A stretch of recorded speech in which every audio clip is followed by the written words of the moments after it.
Hi, I'm Tim.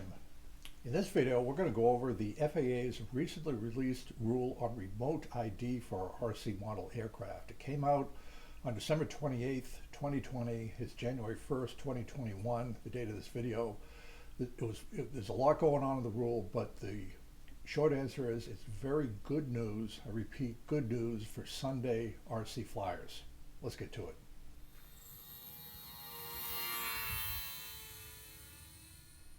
Hi, I'm Tim. With my background in flying, I've been a private pilot, a commercial pilot, a flight instructor, an airline pilot, as well as flying RC model aircraft for over 50 years. The remote ID rule came out on December 28th. And the remote ID is going to affect everybody who flies an RC model. The only exception being if you're a recreational flyer and your model weighs under 8 ounces. So for example, this model, the Wheelers Japanese Zero, that weighs 6 ounces, I don't have to register it. It doesn't need remote ID. But for the vast majority of us, we're going to have to comply with the remote ID. As I mentioned, there's a very good news that I'll get to shortly on how it affects Sunday flyers. And what I mean by a Sunday flyer, somebody who just flies recreational on the weekends.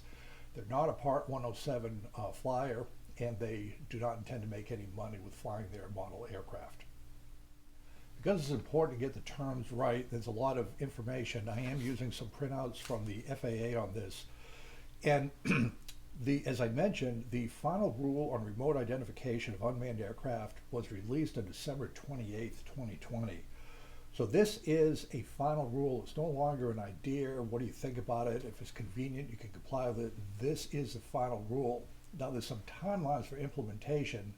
The way the US government works with these rules, as modelers, we do not have to comply with these rules until approximately September 2023. So there's a lot of time to understand them and work with them. The Academy of Model Aeronautics will have a ton of information on this, but again, it's going to be about 2.5 years, a little over, September of 2023 before we have to follow these. The reason for that is the FAA, because this is such a significant change with remote ID, they understand that the average lifetime of a drone or an RC model airplane is about 2.5, 3 years. This will give people enough time. If they buy a drone today, they could use it for 2.5 years before it has to be compliant with the remote ID rules. The other thing I wanted to point out was the FAA on December 28th actually released 2 final rules. There was one on remote identification, which will be the subject of this video. Then there was another on flying over crowds and at night. Flying over crowds or at night applies only to Part 107 drone operators, radar control model operators, people flying for profit. They do not apply to Sunday flyers or recreational flyers. So we're just going to focus on the remote ID requirement during this video. So as we used to say when I was in the Air Force, the bottom line up front, I'm going to give you just a very quick description of our good news for the Sunday flyer. But first, under the final rule of remote ID, the FAA says all unmanned aircraft, and they use the term unmanned aircraft. That could imply drones, it could imply our RC models like this if it was a little bit bigger. It can also apply to commercial operators. And so in this video, and you'll see it mostly in the press, RC modelers are what we would consider fixed-wing aircraft. We go out to field, fly on a weekend. Drones are the quadcopters that you can buy ready to fly and typically operate in a much wider area than RC modelers, which tend to be by and large based out of clubs. The FAA doesn't really look at it that way. They're simply unmanned aircraft.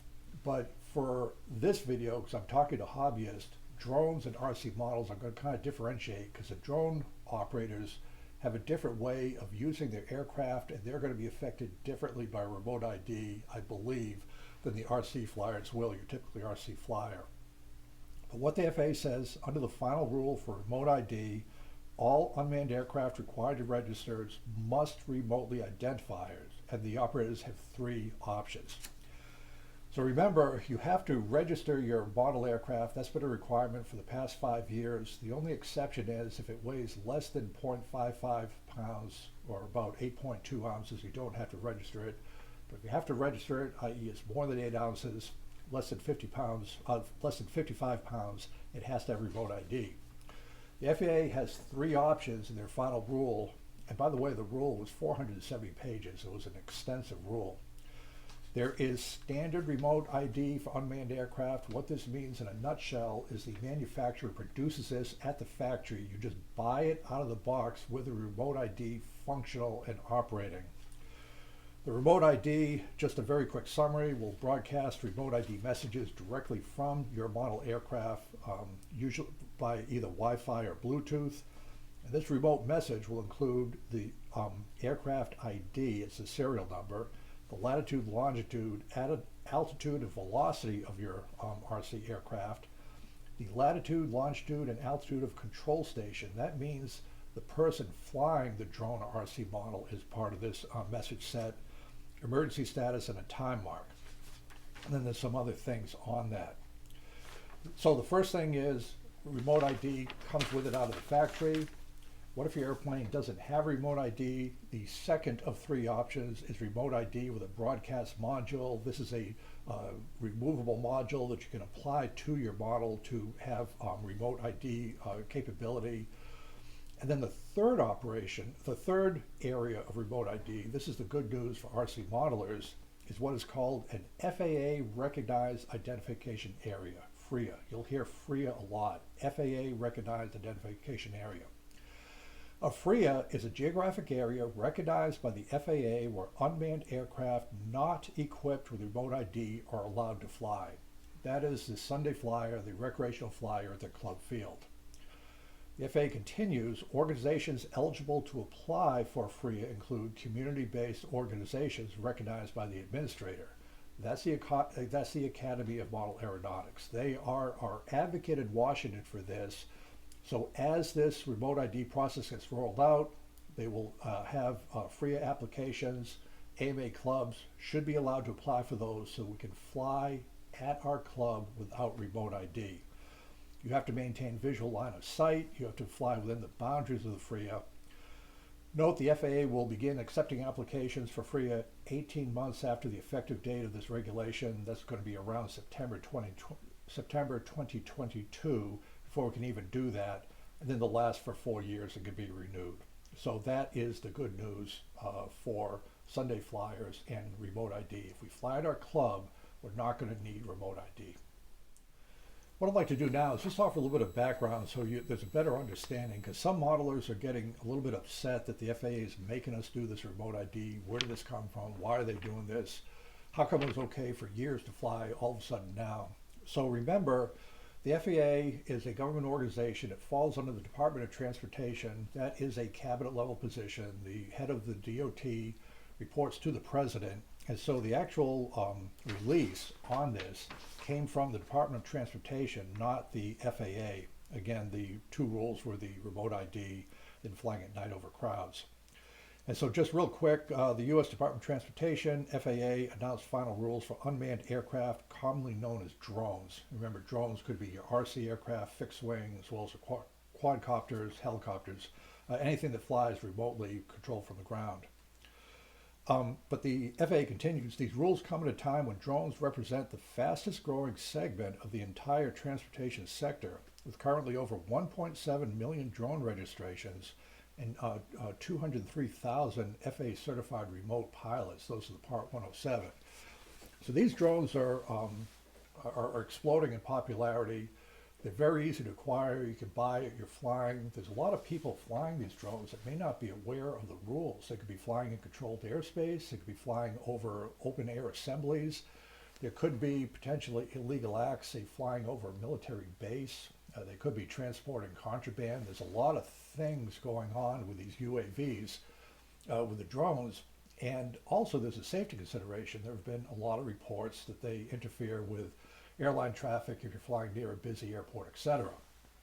So these concerns made it up to Congress, and what had happened was when Congress writes their periodic law authorizing the FAA to do what the FAA needs to do, called the FAA Reauthorization Act, and the 2018 FAA Reauthorization Act, the language was crystal clear from Congress to the FAA.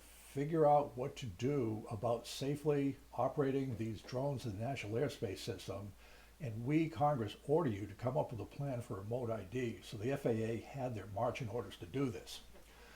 So the FAA, the way it works is they write a rule, and they call it a proposed rule. And they put out this proposed rule on remote ID. There was a notice of proposed rulemaking.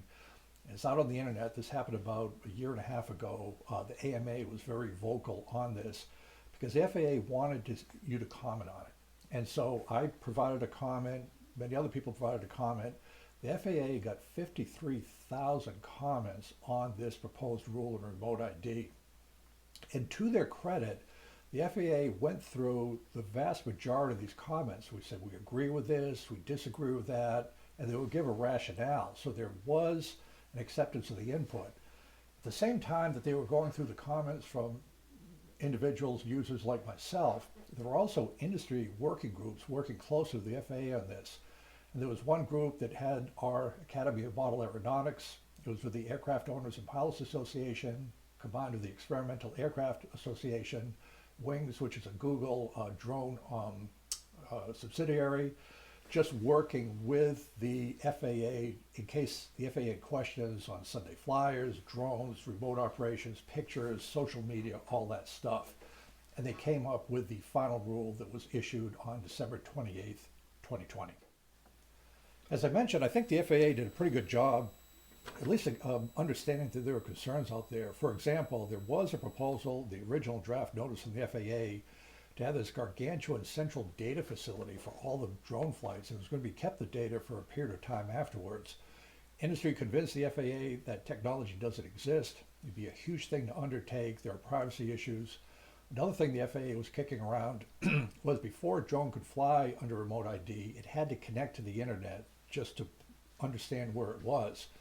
It was brought out that a lot of drone operations could occur in remote areas, say in North Dakota, where they might not be able to get an internet connection out in the middle of nowhere. So that was dropped, just Wi-Fi and Bluetooth. Also, there was some very harsh language on the FAA Recognized Identification Areas, the FRIAs, that we just discussed. There was an idea that the FRIAs would exist for a couple of years, then just go away, and there was nothing in its place. So the AMA helped us out on that. So overall, I think for recreational flyers, the remote ID, by being able to fly out of our clubs, is a good news story. Now, a little bit on the timelines for this that I just touched upon earlier. The final rule, I repeat, the final rule was issued 4 days ago on December 28th, 2020. What will happen next is that final rule has to be published in a document called the Federal Register. That's where all regulations, IRS, everything are published.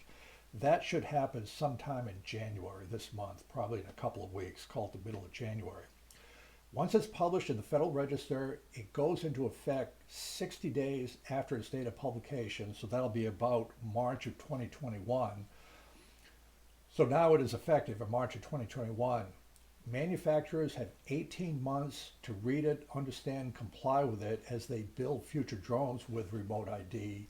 And then 30 months after its publication, after its effective date, which is 2.5 years, or September 2023, that's when we as modelers have to follow the regulations. So a lot of stuff will be going on, developing, implementing, all that. We don't have to follow remote ID rules until September of 2023. And so there should be a ton of information from the AMA, FRIAs, etc. until then, but nothing has to happen until September of 2023.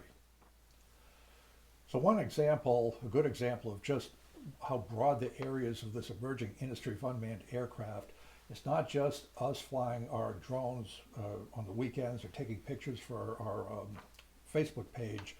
This is becoming an industry. This is going to be a future major industry. So I just wanted to point out that UPS, United Parcel Service, the package delivery company in the United States, has established the United States' first operational drone airline. It's called Flight Forward, and received from the FAA a Part 135 certificate, which is unscheduled air operations, in October of 2019.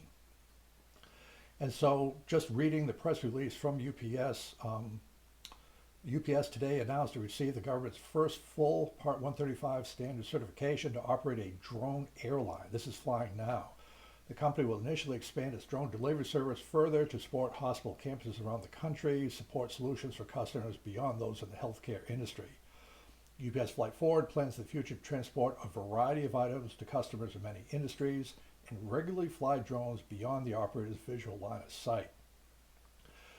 This is a big deal. So the UPS, their first flight, the day they got the certification from the FAA, was a Matterhorn M2 quadcopter, and it flew under Part 135 at Wake Med's hospital campus in Raleigh, North Carolina, and it delivered a package. So the M2, and I've got a picture up here of that, is a German drone. The range is about 12 miles. It can carry 2.2 pounds, and the speed is about 22 miles an hour. So this is the start. And you can imagine if UPS is doing this, FedEx is next, Amazon, Google has a division on this. And what's going to motivate them is they can make money off of this. So a chief executive of UPS says, "This is history in the making. We aren't done yet. Our technology is opening doors for UPS, solving problems in unique ways for our customers." So that is all covered under this large regulation of the remote ID that we fall under. So as I mentioned earlier, remote ID will be a requirement for all unmanned aircraft, helicopters, Sunday flyers, drones, etc., weighing more than 8 ounces. You've got to have remote ID to operate the National Airspace System, and that will kick in. You have to comply with the regulations in September of 2023. But what's interesting is over the next 18 months, manufacturers are going to come up with ways to comply with this. And what the FAA understands with this remote ID, that technology is advancing so quickly, the FAA doesn't have a solution. They might not even know what the solution is. So what the FAA is doing is they're saying, this is what we need to comply with the intent of this regulation. If you folks out there have a better idea or a way to do it, let us know. And so what they say under design and production rules for manufacturers, you've got to meet the requirements of this regulation 18 months after the effective date, 60 days after publication of the Federal Record. And it says, the final rule establishes minimum performance requirements describing the desired outcomes, goals, and results for remote identification without establishing a specific means or process. A person designing or producing a broadcast module must show that the unmanned aircraft or module met the performance requirements of the rule following the means of compliance. Under this rule, anyone can create a means of compliance. So I think that's a very good thing to do because the FAA is listening and they've got a better way to do it. And a lot of people, modelers, are getting kind of freaked out about the whole remote ID.